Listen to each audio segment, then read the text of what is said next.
अब हम पहुंच गए हैं रमन रेती मंदिर के गेट के बिल्कुल बाहर। ये देखिए गेट, और ये रहा चारों तरफ का नज़ारा। लेकिन इसके अंदर प्रवेश करने से पहले हम आपको दिखाएंगे सामने का कुछ नज़ारा। मंदिर के बिल्कुल सामने ये देखिए बहुत सारे जानवर बंद हैं, हिरन भी है और पीछे बतख और भी बहुत सारी चीज़ें दिख रही हैं। काफ़ी बड़े एरिया में पूरा फैला हुआ है। तो आप ज़रा पहले इन जानवरों के दर्शन कीजिए, फिर हम चलेंगे मंदिर के अंदर।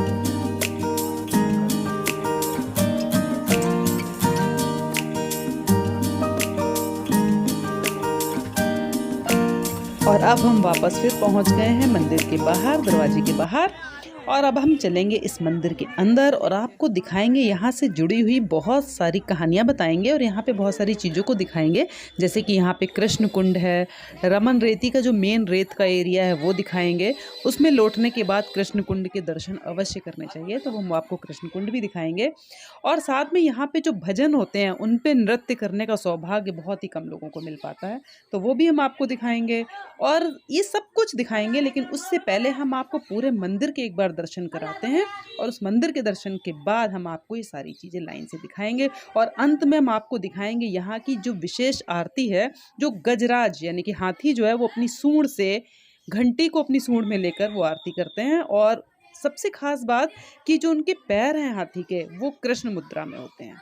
ये बहुत ही अलग सी चीज़ मुझे यहाँ पे लगी। और कहते हैं कि वो कृष्ण मुद्रा जो बहुत ही जरा सी देर के लिए की जाती है, जो कई लोग देख भी नहीं पाते हैं। तो हम वो अंत में आपको आरती दिखाएंगे और उससे पहले हम आपको जरा मंदिर के दर्शन कराते हैं। तो दोस्तों, मेन गेट से एंट्री के बाद थोड़ा सा एरिया चलने के बाद हमें सामने जो दिखाई दे रहा है, इसके अंदर से मुख्य द्वार जो है वो शुरू होता है। तो चलिए चलते हैं इसके अंदर।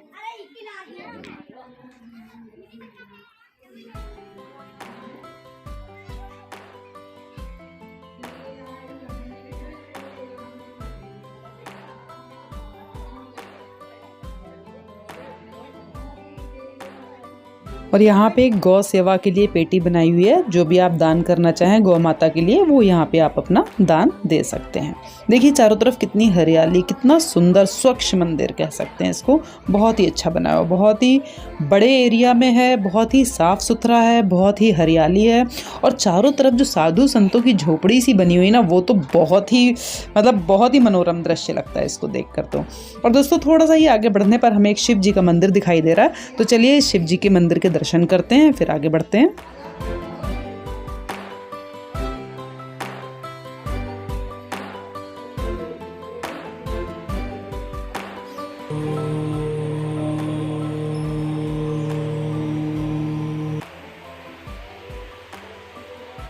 देखिए कितनी सुंदर सुंदर मूर्तियाँ, बहुत ही सुंदर मूर्तियाँ। और देखिए सामने नंदी बाबा के कान में, ये देखिए एक भक्त गण कुछ अपनी सिफारिश कर रही हैं अपने काम की। कहते हैं नंदी बाबा के कान में कुछ कहते हैं तो शिव जी उसे अवश्य पूरा करते हैं। और शिव जी के दर्शन के बाद अब एक आगे और मंदिर है छोटा सा, राइट हैंड पे ही नवग्रह मंदिर, 9 ग्रहों का मंदिर है। तो चलिए इस मंदिर के अंदर चलते हैं और इसके भी दर्शन कराते हैं आपको।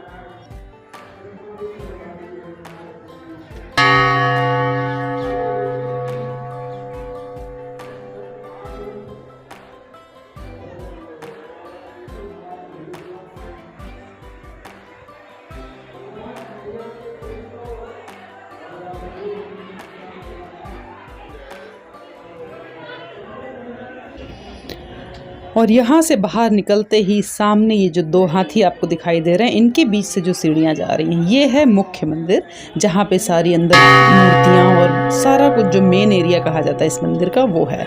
तो यहाँ के दर्शन हम करेंगे, लेकिन सबसे आखिरी में। उसके पहले हम पीछे आपको सारा जो पीछे सारे साधु संतों के घर बने हुए हैं, उनके जो झोपड़ी जैसा स्ट्रक्चर उन्होंने बनाया हुआ, घर तो नहीं कह सकते उसको, इसको यहाँ की भाषा में मड़ैया बोलते हैं।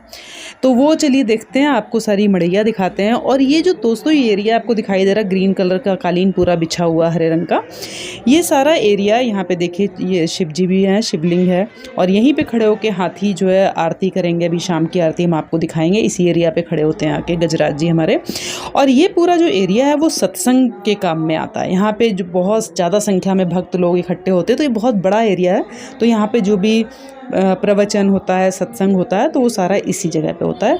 पिछली बार जब मैं आई थी तब स्वामी रामदेव जी भी यहाँ पे आए हुए थे, तो इसी मंच पर बैठे थे वो, तो हमने उनका भी सत्संग सुना था सारे संतों के साथ में। तो चलिए आगे चलते हैं, पीछे की तरफ का भी आपको पूरा नज़ारा दिखाकर लाते हैं और फिर हम आपको कराते हैं मंदिर के दर्शन। और अब हम आपको ज़रा यहाँ से जुड़ी हुई कहानी भी बताते जाते हैं कि रमण रेती आखिर क्यों इसका नाम पड़ा और यहाँ से जुड़ी हुई कृष्ण जी की क्या कहानी है।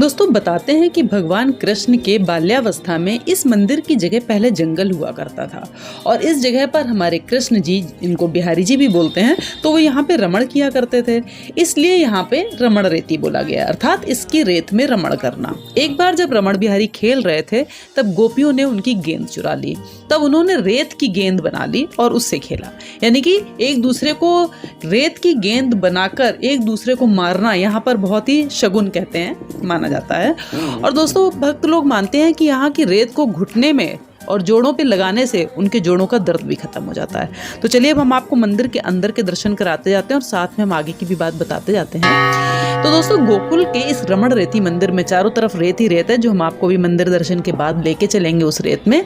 और यहाँ पे जो भी कृष्ण भक्त आते हैं बिना रेत में लोटे तो जाते ही नहीं। और फागुन मास में यहाँ भक्तों की भीड़ ऐसे बढ़ जाती है कि जैसे यहाँ पे कोई मेला लगा हुआ हो। मान्यता है कि भगवान कृष्ण ने बाल रूप में इसी रेत पर लीलाएं की थी और इस रेत को जितना आप अपने शरीर से लगाएंगे, इस पे जितना स्पर्श करेंगे इस रेत का, तो आपकी सारी बीमारियां दूर हो जाएंगी, ऐसा यहाँ के लोगों का भी कहना और ऐसा मेरा पर्सनली भी मानना है, क्योंकि मैंने भी इस रेत को बहुत बार आके महसूस किया है।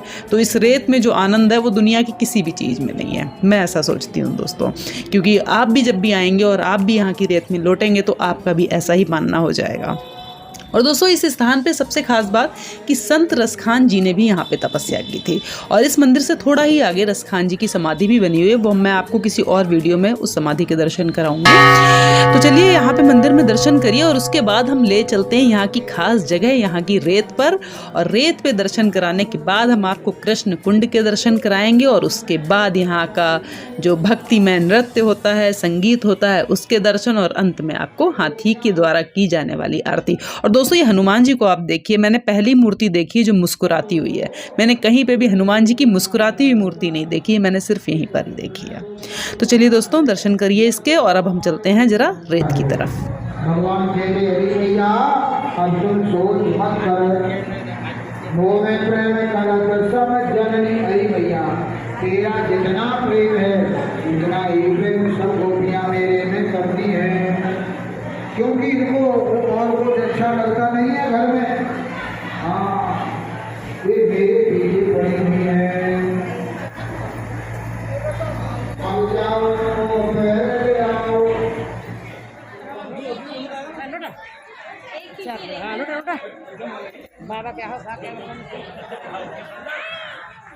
और अब हम दोस्तों पहुंच गए हैं मंदिर के बिल्कुल बैक साइड में, पीछे की तरफ। यहाँ की देखिए मंदिर के पीछे की तरफ दीवारों पर कितनी सुंदर सुंदर आकृतियां बनाई गई हैं, जिसमें कृष्ण जी की बचपन की लीलाओं को वर्णित किया गया, बहुत ही सुंदर सुंदर है।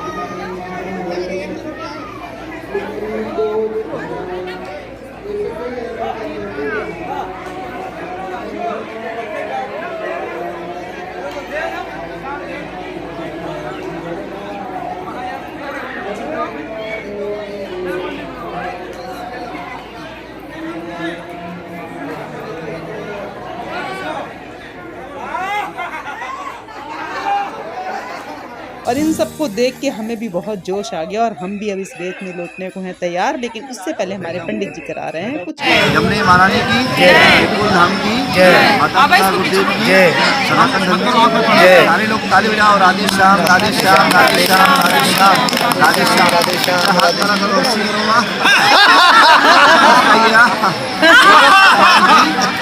हमारा रेट भी मिलता है, हमें हंसी खुशी का तीर्थ का मतलब। अभी आप लोग इस स्थान पे बैठे हो, इस स्थान को बोलते हैं रमणरेती। रमणरेती क्यों बोलते हैं? क्योंकि यहाँ कृष्ण बलराम ने ग्वालपालों के साथ क्या किया, 2 चरण लीला किया प्यारी लाल की। यहाँ आने का 3 महत्व मैंने आपको बताया। पहला महत्व क्या है, ठाकुर जी का घर बनाने का महत्व। सेकंड महत्व ब्रज में लौट लगाने का महत्व। और तीसरा महत्व ब्रज 84 को यात्रा करने का महत्व होता है। सब लोग ऐसा प्लान करिए, सभी लोग प्लान करिए, आप प्लान करोगे। चलो अपने अपने मकान की नींव बनाओ, सब लोग प्लान करिए, सब लोग। नींव में मकान में डालो। ये उंगली को बोलते हैं फिंगर उंगली। जैसे आप लोग चंदन लगाती हो, इस उंगली से स्क्वायर बनाना है, ऐसे स्क्वायर। और सामने भगवान का द्वार बनाना है। देखो ऐसे करो, ये बनाना है सभी को, और ये द्वार बनाना है।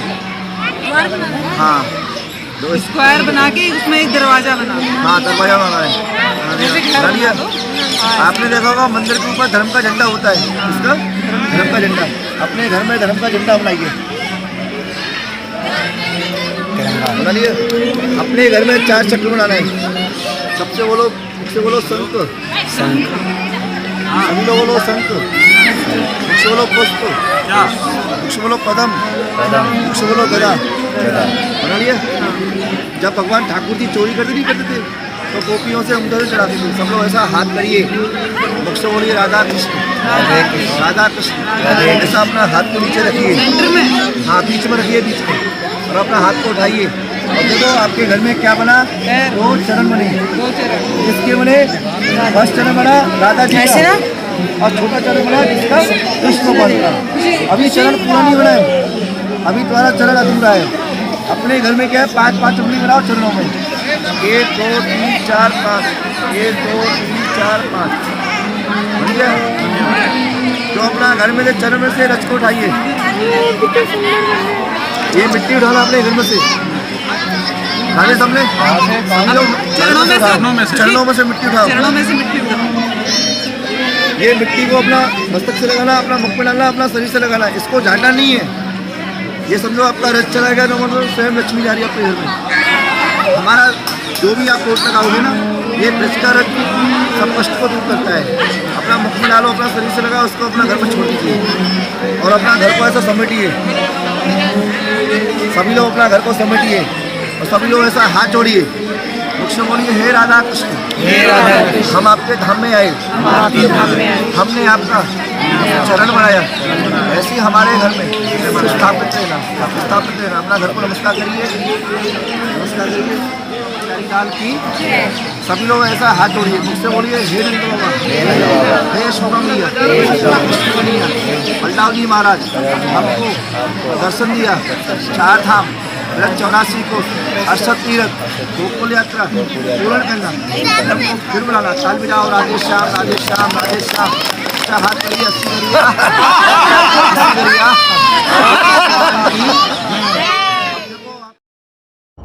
और अब घर बनाने के बाद हम लोग थोड़ा सा रेत में कर रहे हैं विश्राम। कोई देखिए ये अंतरिक्ष में लेटा हुआ है, बच्चे अपनी मस्ती कर रहे हैं, कोई रेत में बैठे हुए हैं, कोई कुछ कर रहे हैं, कोई कुछ कर रहे हैं। बस किसी भी तरीके से रेत का स्पर्श मिलना चाहिए। और हम भी थोड़ा सा लेट रहे हैं इस रेत में। और ये देखिए हमारी एक साथी बिल्कुल रेत में लेटी हुई कृष्ण के चरणों में खोई हुई है, बिल्कुल शांत मुद्रा में अलग ही लेटी हुई है ये। मतलब इस रेत में इतना आनंद है कि अगर आप यहाँ बैठेंगे तो आपका यहाँ से उठने का ही मन नहीं करेगा। ये देखिए सब अपने अपने उसमें लगे हुए हैं, जिसको जो अच्छा लग रहा है वो वैसा कर रहा है। क्योंकि अब थोड़े से लोग चले गए हैं, थोड़ा सा खाली हो गया है, तो हमें थोड़ा मौका मिला यहाँ पे लेटने का। अब यहाँ पे रेत का आनंद लेकर हम चल रहे हैं कृष्ण कुंड की तरफ और आपको दिखाते हैं जरा कृष्ण कुंड। और रास्ते में देखिए कितना सुंदर सुंदर नज़ारा है। ये सारी लाइन से सारे साधु संतों के घर बने हुए हैं, झोपड़ी बनी हुई है। और इस गेट से निकल के हम चलेंगे कुंड के रास्ते की तरफ। और सामने देखिए मोर पंख एक बनाया हुआ है, कितना सुंदर लग रहा है। और इसके साथ में ये रास्ता जो लेफ्ट हैंड पे सामने जा रहा है, ये जा रहा है हमारा कुंड की तरफ। तो चलिए चलते हैं कृष्ण कुंड। और वहाँ पे हम आपको एक बहुत ही सुंदर से शिवलिंग के दर्शन कराएंगे और कुंड के दर्शन भी कराएंगे। तो चलिए चलते हैं। और रास्ते में आप देखते जाइए यहाँ की हरियाली और सुंदर सुंदर बहुत सारी सुंदर सुंदर मूर्तियाँ, फोटो, सारा मतलब इतना सुंदर बनाया गया ये आश्रम, ये मंदिर, कुछ भी कह सकते हैं हम। बहुत ही बड़े एरिया में तो है ही, साथ में यहाँ पे बिल्कुल स्वच्छ शांत वातावरण है। ये देखिए यहाँ पे घूमेंगे ना, आपको अकेले ऐसा लगेगा आप अकेले सारे में बस भ्रमण करते रहें, देखते रहें चारों तरफ। एक ही छोटा सा मंदिर बना हुआ है, इसमें एक छोटे से शिवलिंग है। इनके तो दर्शन कर ही लीजिए, लेकिन अभी हम आपको जो कुंड की तरफ लेकर चल रहे हैं वहाँ पे एक बहुत बड़े शिवलिंग है। उनको देख कर ही ना आत्मा खुश हो जाती है, इतने बढ़िया शिवलिंग है वहाँ पे। तो अभी हम आपको वो शिवलिंग के दर्शन भी कराएंगे, तो चलिए चलते हैं उस तरफ।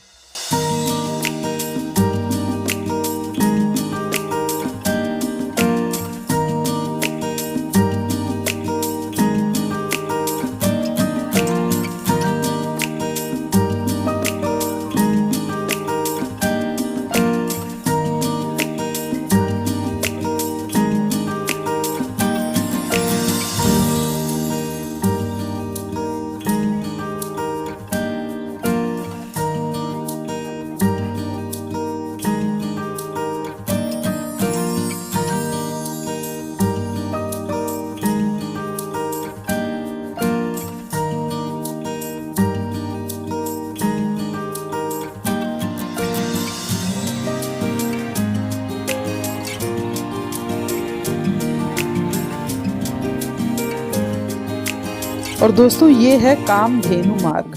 ये वो मार्ग है जहाँ से जो ये सामने आपको रास्ता सीधा दिखाई दे रहा है, ये रास्ते से लेके जाते हैं जो भी इस आश्रम की गौशाला में जितनी भी गायें हैं, उन गायों को जो लेके जाते हैं वो इसी रास्ते से होकर लेके जाते हैं और वापस इसी रास्ते से लाते हैं, इसलिए इसका नाम कामधेनु मार्ग रखा गया। और इस कामधेनु मार्ग से थोड़ा सा ही आगे जाते हुए सामने आपको ऊंचा सा एक स्ट्रक्चर नजर आ रहा है, इसी के लेफ्ट साइड में हमारा कृष्ण कुंड। तो बस अब हम पहुंच गए हैं कृष्ण कुंड पर और आपको दर्शन कराएंगे वहाँ के। और रास्ते में एक छोटा सा पार्क भी है बीच में, जो भी बच्चे या जो लोग भी इस पार्क में बैठना चाहें, खेलना चाहें, इसमें छोटे छोटे झूले भी लगे हुए हैं, तो वो यहाँ पे अपना थोड़ा सा समय व्यतीत कर सकते हैं, थोड़ा एंजॉय कर सकते हैं। ये पार्क भी बहुत अच्छा सा है। इस पार्क के बिल्कुल आगे हमें यहीं से दिखाई देने लगा है कुंड, और अब हम पहुंच रहे हैं कुंड की तरफ। लेकिन कुंड में अंदर जाने से पहले या उसके पास में जाने से पहले हम आपको कराएंगे अपने भोलेनाथ के, यानी कि हमारे बहुत सुंदर से शिवलिंग के दर्शन।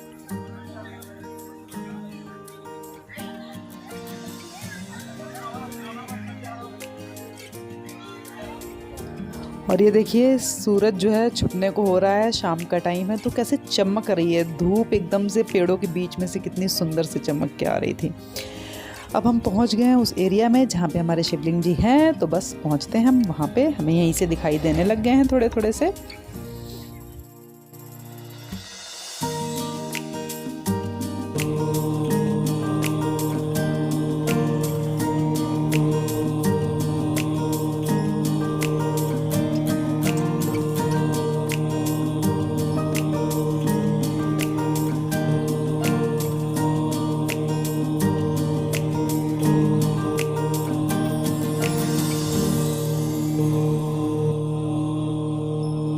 तो अब नंदी बाबा के और अपने शिव जी के दर्शन के बाद अब हम आपको लेकर चल रहे हैं कृष्ण कुंड की तरफ। अब चलिए करते हैं कृष्ण कुंड के दर्शन और फिर हम आपको दिखाएंगे यहाँ की होने वाली स्पेशल आरती और यहाँ का भजन और नृत्य।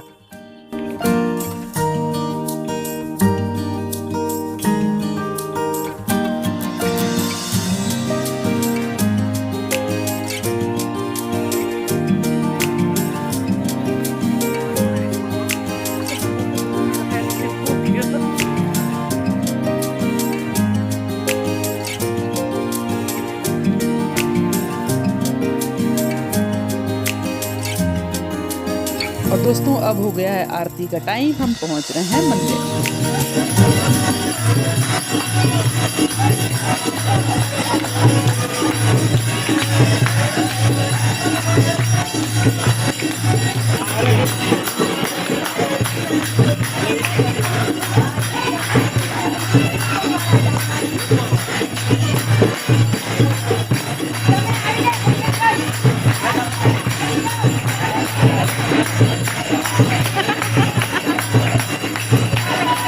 जाओ ना लो, सब इतना एंजॉय कर रहे हैं लड़के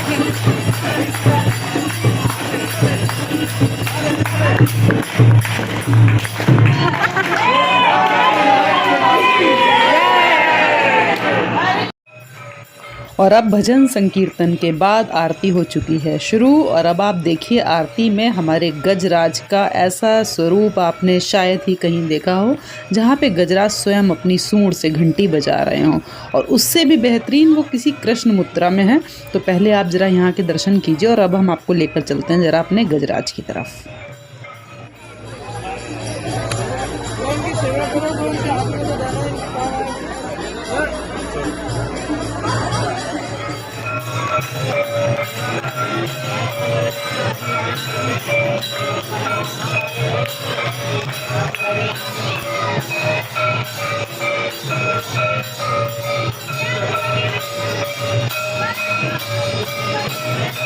आपको बहुत ही अच्छा लगेगा। जय श्री कृष्ण, जय श्री कृष्ण, जय श्री कृष्ण।